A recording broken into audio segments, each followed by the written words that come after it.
You ask Tiger to solve. This deals with linear equations with one unknown. The final result is x equals 6. Let's solve it step by step. Group all x terms on the left side of the equation. Add 3x to both sides. Group like terms. Simplify the arithmetic. Group like terms. Simplify the arithmetic.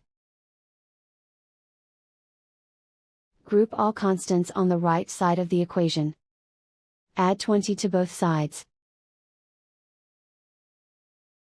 Simplify the arithmetic.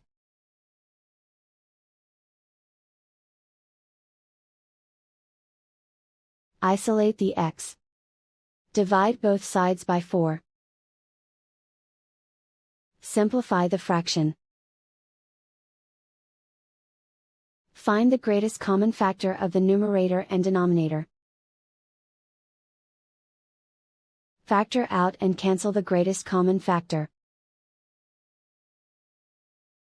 And so the final result is x equals 6.